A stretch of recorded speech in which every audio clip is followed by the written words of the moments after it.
Сәлеметсіздер оқушылар. Жақсы отырсыздар. Қандаймыз, сен бақыттысың, сен күштісің, алғаймыз. Біз сіздермен жаратылыстану пәнінен өткен сабағымызды бір қайталап өтейік. Біз алдыңғы сабақта қандай тақырыппен танысып едік? Дене, тақырып. Заттар қандай болады? Тақырып? Зат қандай болады? Заттар қандай болады? Отыра ғой. Енді осы тақырыпқа байланысты қазір бір тапсырма орындаймыз. Барлығымыз тақтаға қараймыз. Тақтада бізде әріптер белгіленіп қойып тұр ма? Ал әріптер көрініп тұр. Осы әріптердің арасына біз алдыңғы сабағымызға байланысты, тақырыбымызға байланысты негізгі сөздерді табуымыз керек. Кім қандай сөзді көріп тұр? Мерей бірінші қол көтерді. Мерей, қандай сөзді көріп тұрсыз? Дене деген сөз қай жерде? Кеп көрсетіп көрші. Қай жерде? Жарайсың, қазір дұрыс екен көрейік. Жарайсың, бірінші сөз дене, отыра ғой. Кел, Сұлтан. Зат, жарайсың, келе ғой, көрсете ғой. Зат деген сөз қай жерде? Жарайсың, жақсы. Айналамызда тұрған заттар, мысалы парта, шкаф, бәрі ол денеге жатады. Жарайсың. Дене дегеніміз, ол біздің жан-жағымызды қоршаған барлық нысандар, барлық заттар дене деп айтамыз, иә? Ал балалар, біз бүгін сіздермен жаңа тақырып заттардың қасиеттері деген тақырыппен танысатын боламыз. Заттың қасиеті деген не екенін білеміз бе? Заттың қасиеті. Біз алдыңғы жылдар өткен болатынбыз. Қасиеті. Я, қатты, сұйық, газ. Жақсы, ол агрегаттық күйлер, иә?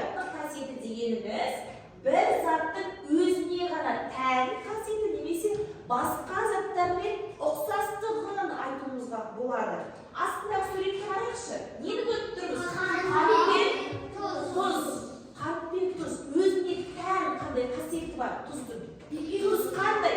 Тұз қандай? Суда ериді. Демек оның екеуінің де ерігіштік қасиеті бар. Демек сіздермен бір тапсырманы орындап көрейік, иә? Біз білдік заттың агрегаттық күйлері. Зат болады. Қатты дене болады. Қатты, сұйық, және газ тәрізді деп айттық, иә? Үш түрге бөлдік, үш қасиеті бар дедік. Енді мынау оң жақ қатарда бізде заттар берілген. Осы заттарды ұяшықтарға сәйкестендіруіміз керек. Бірінші зат бұл бізде не? Қолымызды көтеріп жауап береміз.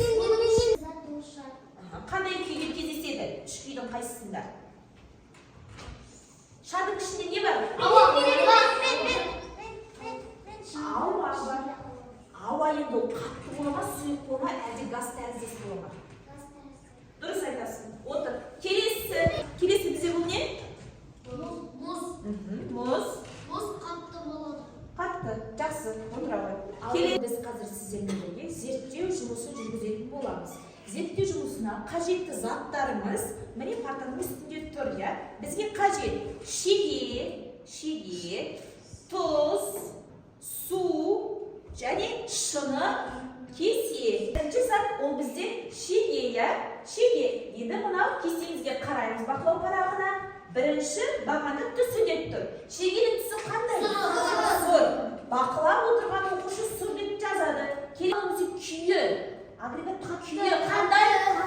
Көріңіздер, жұмсақ па? Қатты. Жоқ, қатты. Демек қатты деп жазамыз. Енді келесі оның басқа да қасиеттер дегенге біз мынау магнитті алсақ болады, иә? Магнит шегеге жапса ма? Иә. Магнит өзіне тарта ма? Иә. Кесенің иісі жоқ.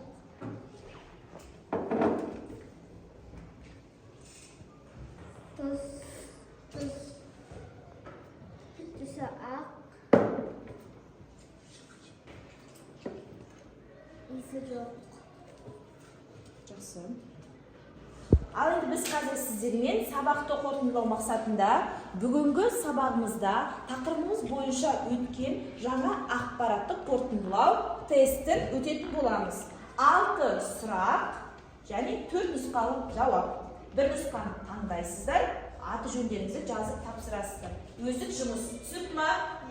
Бір-бірімізге көмектеспейміз. Бұл сіздердің бүгінгі тақырыпты түсінгендеріңізді көру мақсатында орындаймыз.